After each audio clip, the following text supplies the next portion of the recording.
What's up, everyone? Welcome to the 58th episode of the Boundless Business Podcast. As always, it's the amazing Justine, Larissa, and the okay guy called Nico. What's up, team? Nico, I think you're amazing.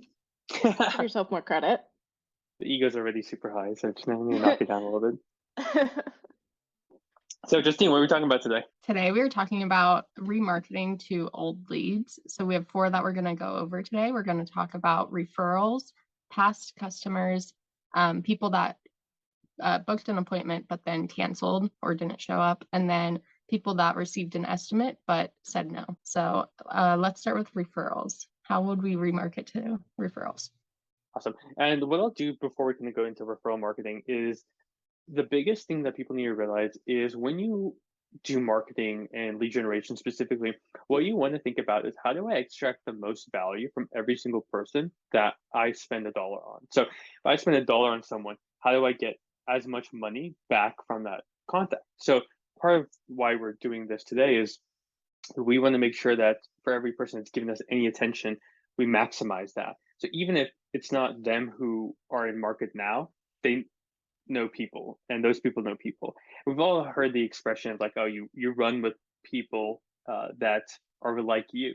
So if you are thinking about getting a new landscaping, design work and install, then the people around you are probably also thinking that or more likely to do it. So I just want to give that context on why we want to extract as much value from marketing as possible.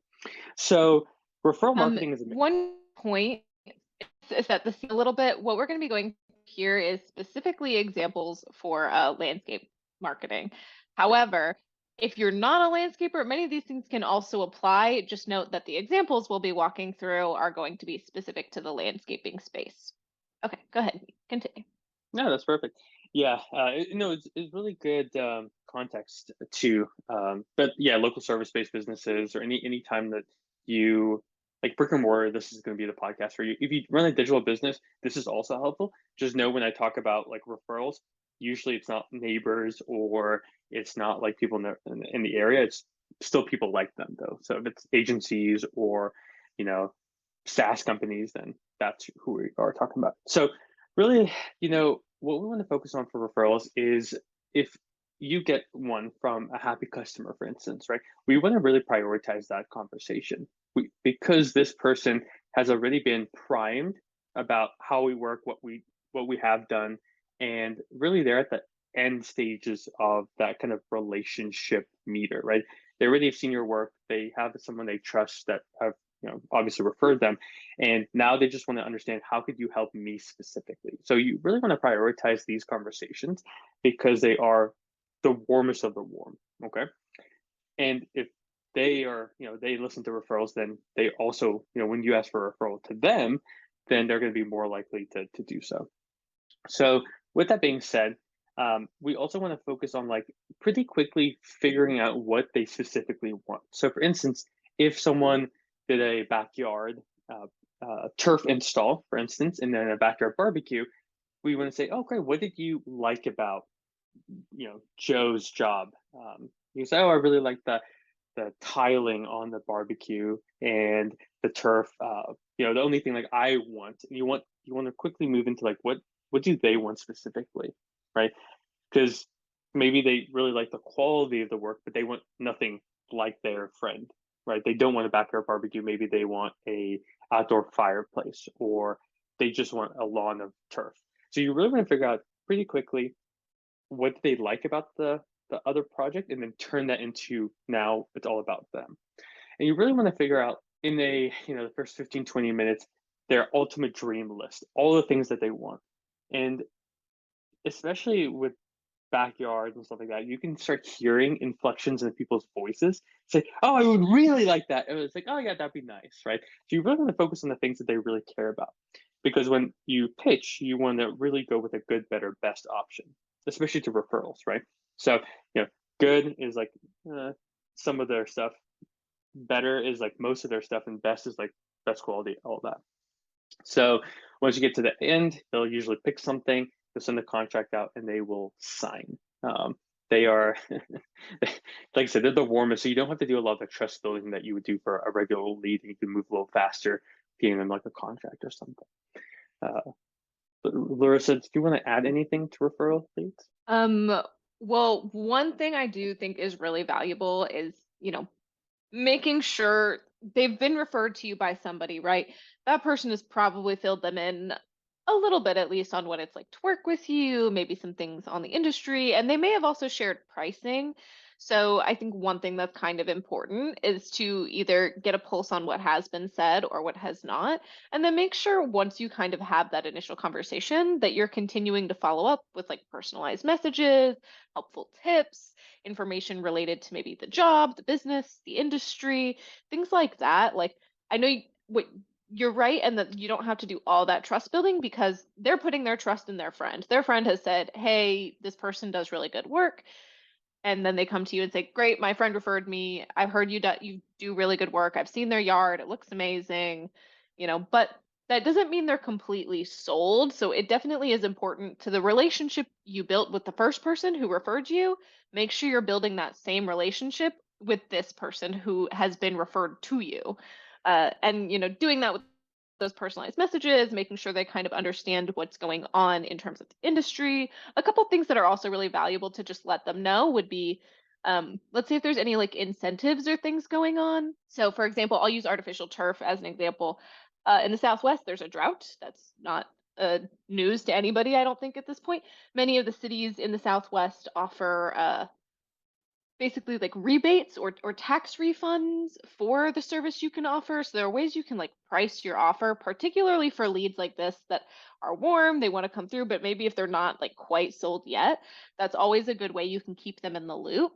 And give them kind of those helpful tips and things as they're coming in. And I would say that doesn't just apply to referrals, that'll apply to all the customers. Make sure you're still building that relationship despite how they came in. Best way to do that is to really put your business and industry at the forefront and give them all the info they need. Correct, correct.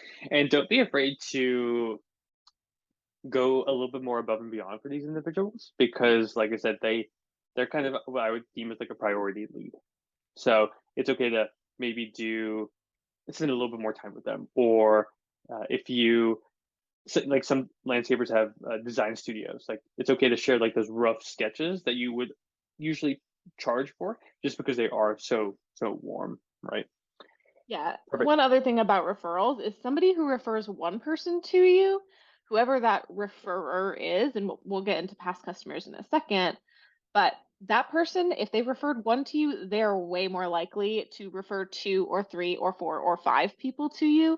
So make sure that communication in terms of referrals isn't just going with the person who they referred to you, but also the person who's doing the referring. It makes a huge difference. And, like I said, somebody who refers one person to you is likely to refer, let's say, four people. That can be Right. really valuable. And if you can give them a little bit of an incentive to continue referring people to you. Yeah, so let's kind of dive into those past customers and keeping those relationships strong, and maybe how to remarket some of the customers you haven't talked to in a while. Past customers are some of the best ones to do two types of marketing to: one, reactivation marketing, and two, referral marketing, right? And reactivation can be deemed as so they can be either or, but how I see it is, so reactivation, let's say that you did a specific project, let's say turf again, right? Well, the thing is that most of the time people who get turf installed, they do it for uh, like Larissa said, like the rebates or whatnot, but that turf still needs to be taken care of, right? So like if there's like damages or you have pets or whatnot, pet hair can still get in there. So you could, offer to come and blow out their lawn, right? Especially here in Phoenix when there's a lot of dust storms that come. Sometimes it gets stuck in the grass, and you don't want that dust in your grass, right? So that's ways that you can keep the relationship up, above and beyond. Well, let's just say you did something else for them. Maybe it was more of, you planted a tree or whatnot. Well, thing about trees and plants are they grow, but they can also die. So let's say you installed a palm tree, for instance. It's so weird because palm trees can die because they don't have enough zinc. I think it's zinc or magnesium, where literally like a landscaper can come in, they drill a little hole, and they put the zinc or magnesium in there, and then the tree's fine. But like stuff like that, like even though it's a quick fix, you have to have a lot of knowledge around that. So to reactivate them, you can say, hey, listen, like, it's been a year since we installed it, and we can clean up um, the what is it? I don't have it. I'm in an apartment, so I'm like, oh, we can clean up the Yeah, like branches. let's There just we say go. tree trimming. Yeah. Or let's say you installed like actual lawn with grass, right? You know, it's going to grow. You need to replace dead patches. So reactivating them with maybe a special offer or something like that. Now you can also do referral marketing to these individuals, because if they really like your work, you should tap into that. So let's say there's a major holiday coming up, like St. Patrick's Day or Mardi Gras or 4th of July or President's Day. Uh, Car companies do a really good job. Like they always have a deal going on based on like what day is coming up. You can actually tap into that as well, and you can be very selective. So anyone that you install turf for, you can run a very specific referral campaign. Like, hey, if you refer anyone that schedules with us, and we do a project with, we'll send you $250 gift card, for instance. Now that might seem like a lot of money, but usually you're trying to acquire like a job for like about 10%. $250 for like a 10 grand, job. That's not bad at all. And you don't have to pay these out until you actually do the job. So you're not losing anything on the front end. And you can do that for other things as well. Like you can, whatever services that you have, or let's say you have an open slot or something, where usually you're 4 weeks scheduled out, you can actually run those promotions. So past clients, the two big things is refers and reactivation, to keep the relationship strong and alive. Yeah, and I also just want to note, when you're asking past customers to refer you to other people, it doesn't always necessarily even mean people in their own network. Past customers, you should always be asking them to, let's say, leave you a Google review or a Facebook review. To If they don't have anybody in their immediate network to refer you, if you say, hey, do you know anybody that, we might be a good fit for? If they say, oh, nobody comes to mind, your next step should always be, that's totally fine, but it would be really helpful, considering you're really happy with our work, and we really hope you are, if you would leave us a Google review. It would just go a long way for us. That's a very simple ask. If they can't directly get you new business, that way they can still be helping build your credibility in the community.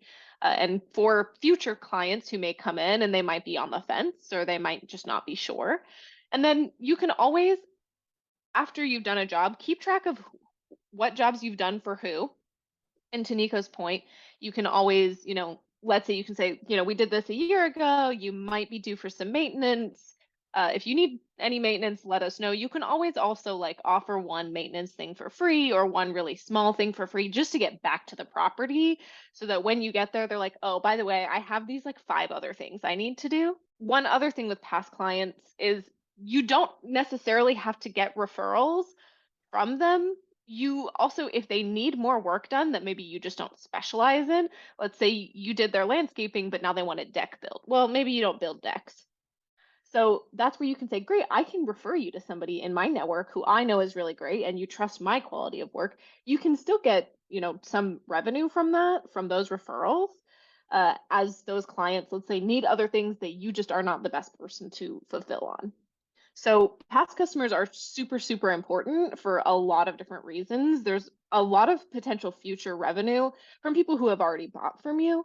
Now, they may not have like a super big job for you to do if you've already done one, and let's say you have X numbers of years warranty, whatever.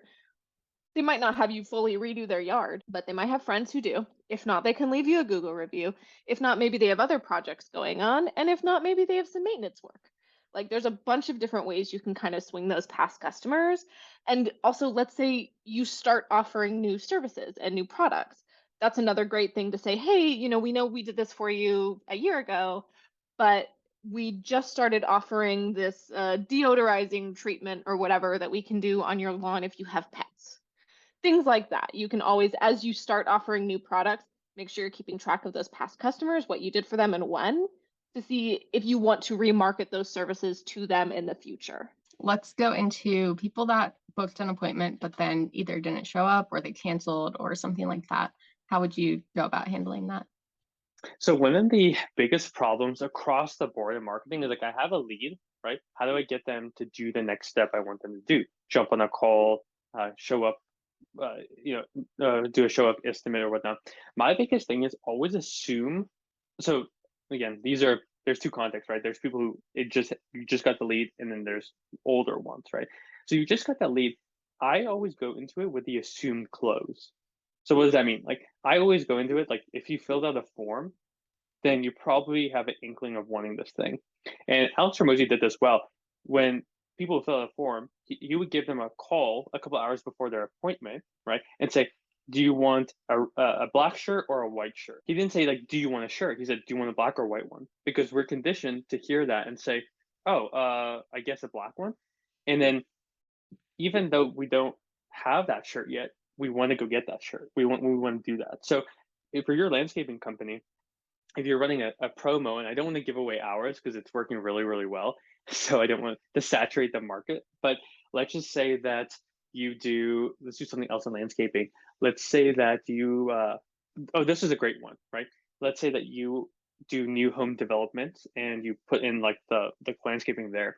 These new homes don't have a kitchen yet. So you can say, hey, do you want ice cold still water or sparkling water when I show up? Again, you could just go to Costco and have these on deck, right? Or do you want like still water or LaCroix or whatever, something that travels well, right? We do this because like even though there's a cost to it, like the cost outweighs the cost to like do that, give that thing outweighs the cost or the profit is just so much higher when you close these deals because you can go from maybe out of 10 leads, getting 5 estimates. By just doing that, you can get 6. And if you close at 50%, right, for easy math, right, like if we expand it out, like the numbers just work out. Does that make sense? I know it kind of went on a tangent there, but like I'm just so passionate about like, especially for canceled appointments, doing the assumed close because most people see a canceled appointment and think, oh, that's the end of the world. Like that's it. They're not interested anymore. Yeah, I think it all really goes into like, don't assume that things like that are done, right? Like, and leads that come in, they're not a no until they literally tell you like, do not ever talk to me again. Even if they say no, right? Like, let's say in these canceled appointments, they cancel the appointment, something changed in their schedule, is inconvenient, it's just uh it just isn't going to work out this particular time for whatever reason. Canceled appointment is not a no. Those should always be, you should always reach back out to them and see if they would reschedule their appointment.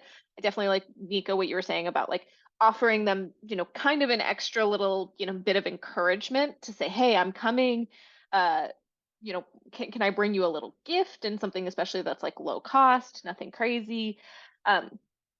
If they do cancel and they're not likely to reschedule, you can always try your best to maybe potentially downsell them if maybe they canceled because let's say they decided the service wasn't right for them or it was too expensive or for whatever reason.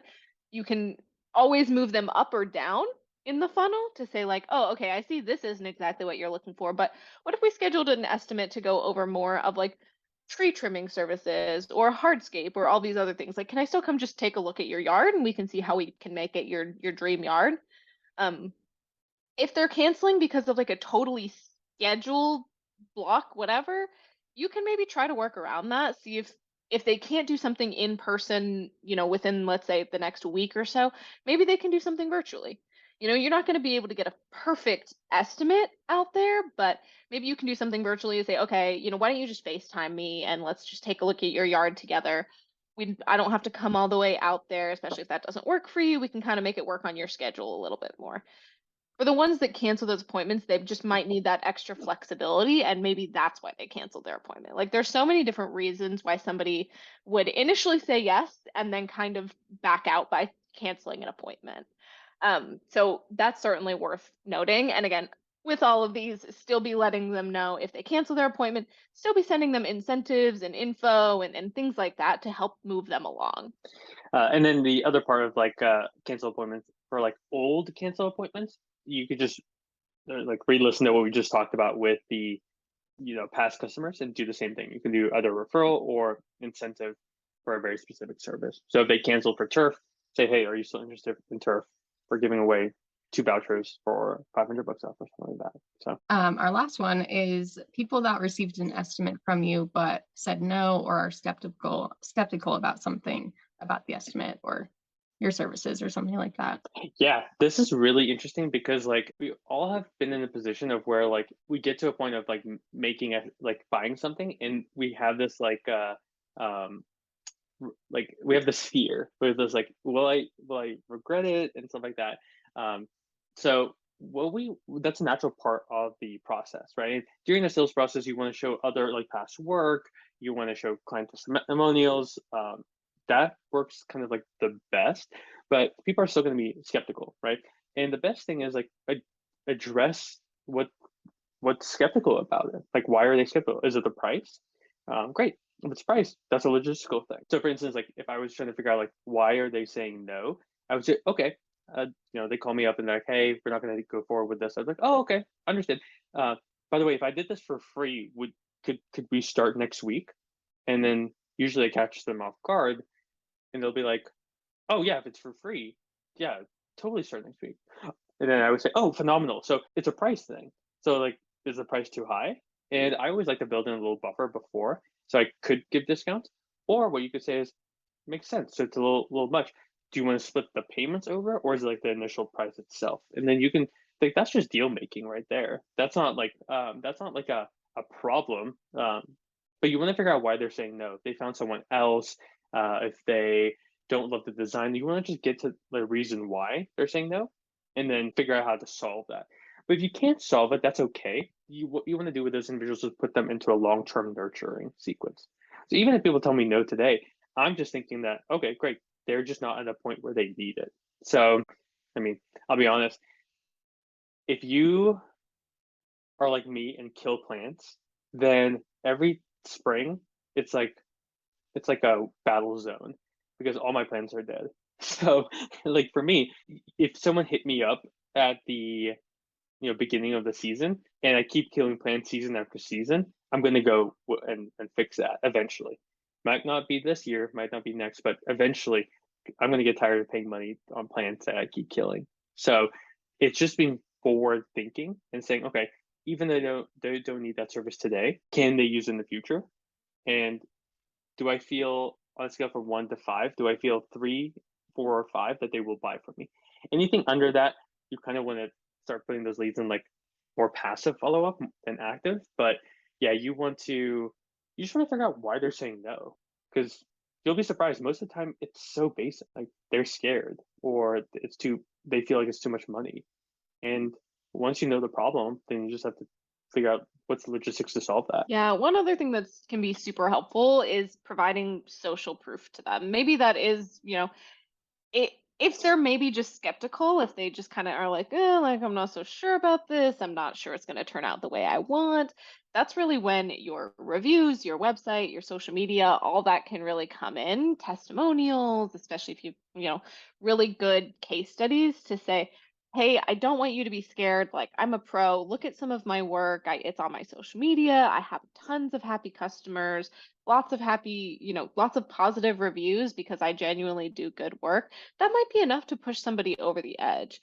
And especially if you can do additional incentives, things maybe that are time sensitive, if they're kind of like, I'm not so sure, or no, like I don't know if I can do this right now, that's when you can say, well, look, maybe we have this offer that's going on just for the next like 3 days, and we only have 2 spots left, but it would get you an extra $450 off. Would that kind of make it worth it to do it right now? Things like that are always stuff you can throw in to kind of help get somebody just over the line. It's certainly if somebody's no or they're skeptical or things like that, you want to note kind of how close they are to the tipping point of like purchase.